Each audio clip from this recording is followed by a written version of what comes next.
There is nothing else to cut.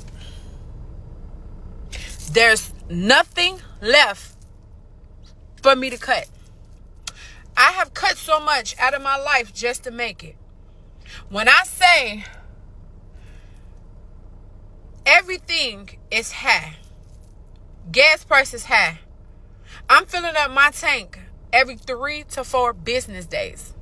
3 to 4 business days. Everything is high. Food high. Light bills high. Gas bill high. Gas prices high. Rent is high. The sky is high. I am tired. I made the most money I've ever made in my life. It may not be much to a lot of people, but to me, it's a lot. I could potentially make up, not to put my financial business out there, potentially take home $2,400, depending on how I work. My thing is, I never see the money. I never see it. Where is it? Where did it go? It disappeared. It's in my account and poof, out. Gone. 2 seconds. Out of there. Gone. Like, just gone. I'm not understanding what is going on with this economy. I don't know what's happening, but I am tired of making the cuts. I bring my own lunch to work. I skip meals. I'm going to be a 2T by summer. I'm going to be a 2T by summer. I promise you. I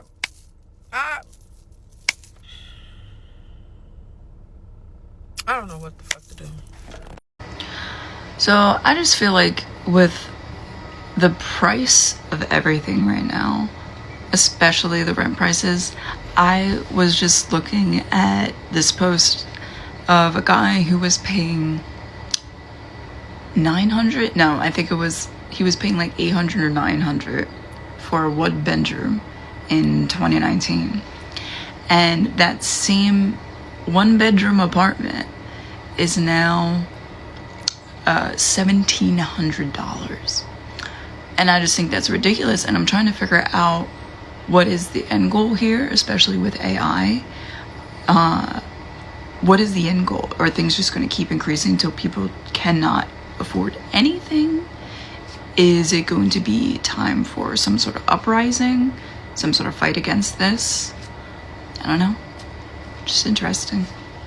Hey YouTube, everywhere you look online right now, people are talking about prices going up, paychecks feeling smaller, and how normal life suddenly feels way harder than it did just a few years ago. So while we've got a bunch of TikToks playing throughout this video, I want to focus on the bigger picture on why so many people feel frustrated with the economy right now. Because whether you're a teenager, a parent, or someone who's just trying to get by, it feels like we're watching the cost of everyday life rise faster than people's ability to keep up. And stagflation is now upon us because the rate of inflation has surpassed the rate of wage growth. What this means directly is that wages are now not developing at a rate that can keep up with the inflation. And if you don't know what stagflation specifically is, I made a couple of videos about this. So stagflation is when you have stagnant economic growth plus inflation, stagflation. And the inflation part, we all see prices are going up, and it's not really important why prices are going up, but they're going up. But I will say quickly, the prices are going up because of monopolies. Because one company owns so many other businesses, they bought their competition. So since we don't have competition in the market, prices are going up. But that's besides the point. The other side is the stagnant economic growth. We haven't made jobs since President Trump has taken office. There has been literally zero job growth. So people are not finding new jobs. In fact, because of AI and crazy business practices, people are losing jobs at a very high rate, much higher than in the past. And that is a sign of stagnant economic growth. Your wages are not moving. Your jobs are not developing. You're not creating new jobs. So all of that is stagnant economic growth. Stagflation is considered extremely rare. And it was avoidable in the United States had we stopped the monopolies from forming. We had a law, the Sherman Act, back in the 1700s that knew if companies have monopolies, it would be detrimental to the American consumer. But Congress allowed loopholes. The law allowed loopholes. Lobbyists over here arguing for their companies and everything. Loophole after loophole that allowed these conglomerates, these mergers, these big buyouts to just buy their competition. And now the inevitable has happened. We're in stagflation. The thing we tried to avoid. with the Sherman Act of not allowing monopolies is now here, and now we have stagflation.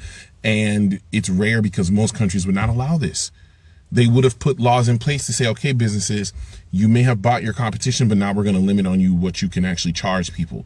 They would have done something. Okay, businesses, you can't fire your people unless you have a reason for it. And that's the whole argument. It's that our government has allowed us to get to this point. Other countries have strict consumer laws, strict job protection laws, like you can't just be fired and whatnot. But not in the United States. They can just fire you without even telling you why. You can literally get an email in the United States saying you're fired, and that's that. So because we don't have real job protections, labor protections, and we don't have real consumer protections in the United States, stagflation has taken over. And there's no real way to get out of it. It's going to be a constant circle of, wages going lower, prices going higher, people not able to buy goods, companies raising prices because people aren't buying, and it's just going to keep going. Less people are going to be able to buy what they need, or they're going to go into major credit card debt. Credit card companies won't get paid, the whole nine. People are probably going to start trying to file for bankruptcy, and it's a vicious cycle, and the only way to fix it is to literally kill the economy. You have to raise the interest rate so high that nobody buys anything until finally the businesses bring their prices down.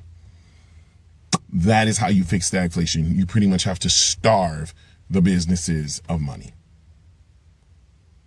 which means the average person suffers because they won't be able to buy the things they need. This could have been avoided. Y'all have a good day. A lot of people grew up believing if you worked hard, got a decent job, and stayed responsible with money, you would eventually become financially stable. The idea is starting to feel a lot less certain for many families. Housing costs have exploded in a lot of places, while groceries, insurance, utilities, and transportation have all become noticeably more expensive. Even small purchases that people barely thought about a few years ago now require a second look. What's interesting is that these increases didn't all happen at once. They stacked on top of each other over time until people realized their monthly expenses look completely different. The result is that many households feel like they're running faster just to stay in the same place. People aren't necessarily expecting luxury, they're just expecting to maintain a standard of living that used to feel normal. When enough people start feeling that pressure at the same time, it becomes a much bigger conversation than simply spending habits. Is it me, or does like everything just feels dystopian? This is just me. I feel like nothing is going to get better. Like honestly, if I could renounce my citizenship right now, I would never step foot back in this country ever again. Everything just sounds bleak. Everything looks bleak to me. There's no amount of gig work that can get us all, collectively, all of us, out of a worsening economy. And it feels like no one has the interest, the better interest of the public. Nobody is looking to make things better for the public. Everybody's looking to make things better for politicians, CEOs, billionaires, and their shareholders. That's all that matters in this country. The fact that people will look at the job market and see how it's basically non-existent at this point because nobody is hiring, and the jobs that they are hiring for, it's like pennies on the dollar. And somebody can make a video and say 5 ways to hack your resume. Why should I have to hack my resume to get a job? That doesn't sound dystopian to you? One of the reasons why I feel like nothing is going to get better is because of the citizens. I think so many people still have the belief that capitalism is going to save them at the end of the day, and it's not. It's not. Capitalism is the reason that you got to hop on TikTok shop every other video just so you can make your rent. Capitalism is the reason why your rent is constantly going up and you can't afford it. It's never going to benefit you. I think the day that everybody realizes that they are not going to be rich would be the day that they start investing in their own community, investing in things that help out regular everyday people, and investing in policies and politicians who have the interests of the public at heart. Honestly, some days I look at the news and I see what's going on. I feel like I'm losing my mind. I feel like I'm losing my mind because I'm like, everybody else around me is just acting like everything is cool. And it's not. Most of your favorite influencers are broke, but they're just lying about it. Nobody speaks up for anything when they see something wrong. Nobody speaks up about anything because they don't want to ruin brand deals and they don't want to burn bridges with celebrities who ain't shit in the first goddamn place.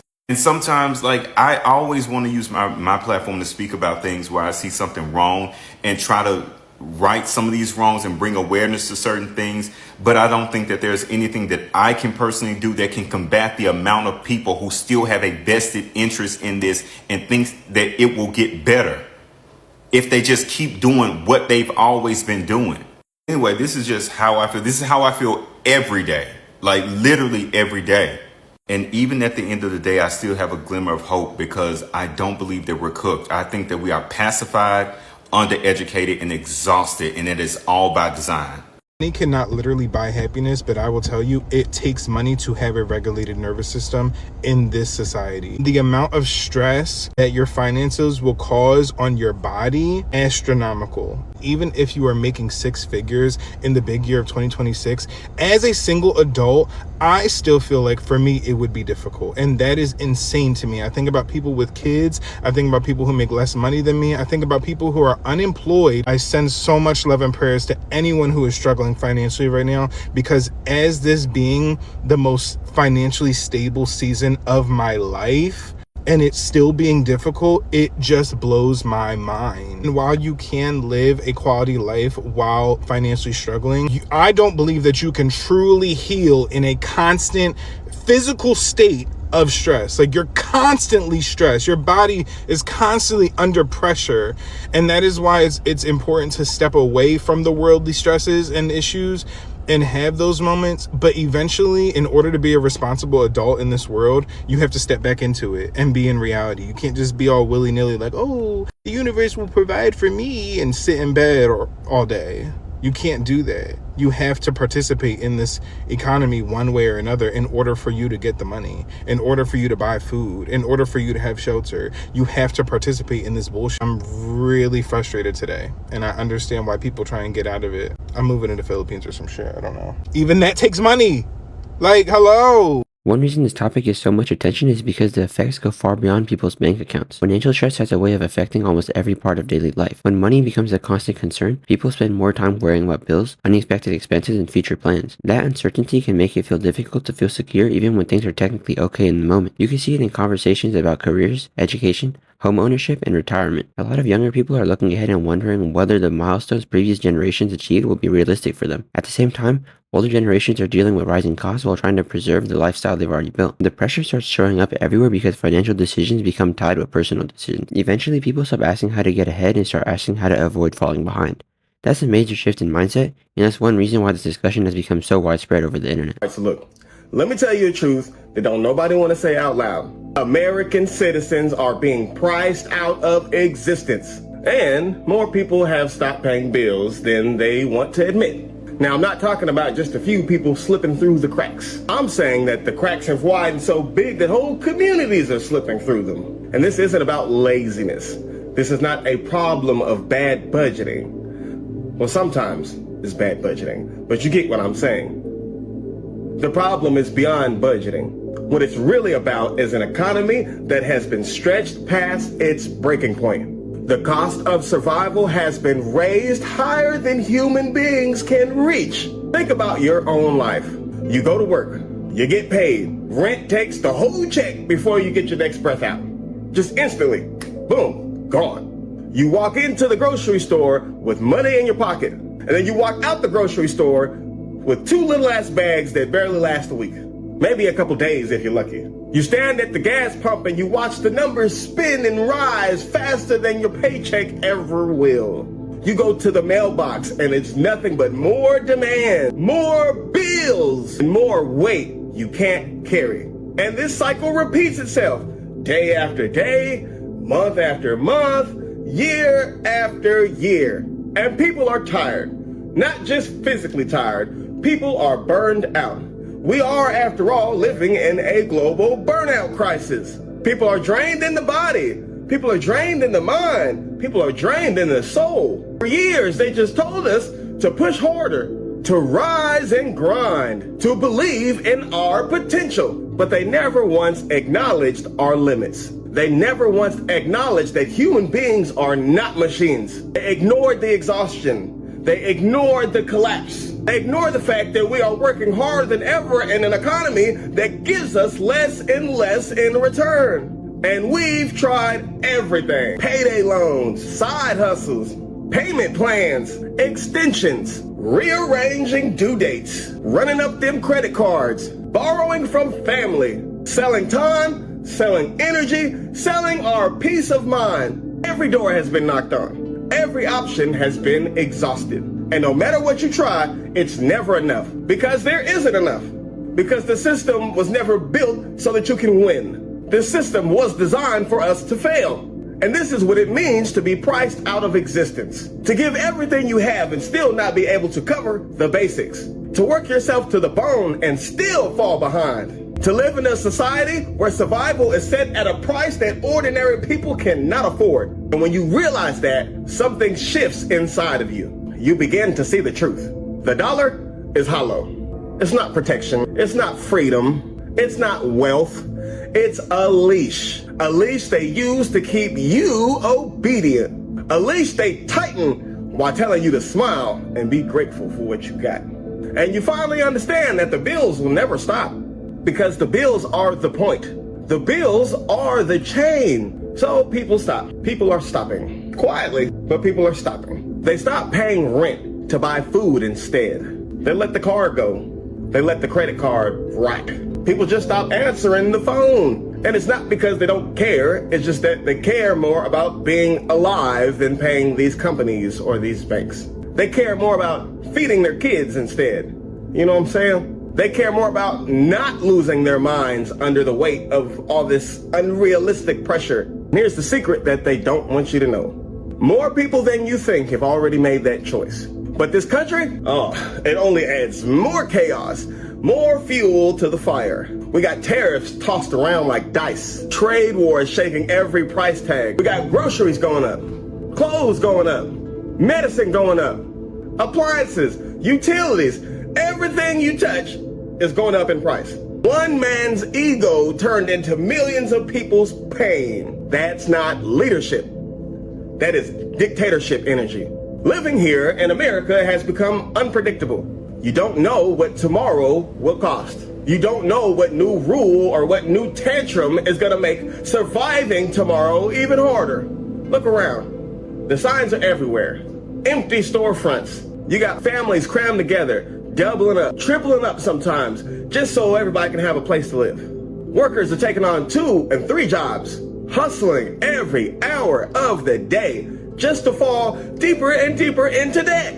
This is beyond struggle. This is erasure. Citizens aren't just broke. They are being erased. We are being priced out of existence intentionally. And here's the part you never hear on the news. The rebellion has already begun. And it doesn't look like protests. It doesn't look like riots. It looks like silence. It looks like people saying no in private. It looks like families feeding themselves instead of paying rent. It looks like envelopes just left unopened. It looks like millions of people withdrawing from a system that no longer has anything to offer them. And that is the rebellion that this empire fears the most. Not rage in the streets, not loud slogans, but the refusal to believe. Because once you see the dollar for what it is, once you see that that bill is just a piece of paper, then you can never unsee it. And once enough people stop believing, then this illusion collapses. The empire, America, will call it irresponsibility. But what's more irresponsible? A family choosing to survive over fueling a rigged system? Or a government that spends billions on wars, on bailouts for billionaires, on corporate greed, while its citizens are burned out, tired, and broken? So let's be clear. They told us if we worked hard, if we followed the rules, then we'd be safe. But the truth is undeniable now. American citizens have been priced out of existence, and more of us have already stopped paying than they will ever admit. That's not just a statistic, that's a quiet revolution. Every exhausted body that says no, every unpaid bill that refuses obedience, every family that chooses life over debt. These are not failures. These are votes of no confidence in this empire. Proof that the spell is breaking. So when they ask what happened to the American dream, tell them that the people woke up. Tell them that the people ran out of options. Tell them that the people stopped paying. And that is how empires fall. Not always with fire raining down from the sky, but with silence at the kitchen table. It's not always with noise, but with millions of voices whispering the same truth. And that truth is, we will not pay for our own erasure because we've already been priced out. We are tired. We are done. And we will no longer pretend otherwise. The big question everyone seems to be asking is what happens next. Most people understand that prices won't magically return to where they were years ago. Instead, the conversation has shifted toward whether incomes can catch up and whether the overall economy can become affordable again. That's what makes this moment feel important for so many people. There's a growing sense that the current situation isn't something people can simply ignore and wait out forever. Families are addressing budgets, delaying major purchases, and rethinking long-term plans. Businesses are responding to changing consumer behavior as customers are being more careful about spending. Governments, economists, and everyday people all hear different ideas about what solution might work. But regardless of where someone stands financially, the frustration itself is very real. And until people feel like their financial future is becoming more predictable instead of more expensive, this conversation probably isn't going anywhere anytime soon. If you guys have experiences in your own life, let me know down in the comments. Have a good day, like and subscribe.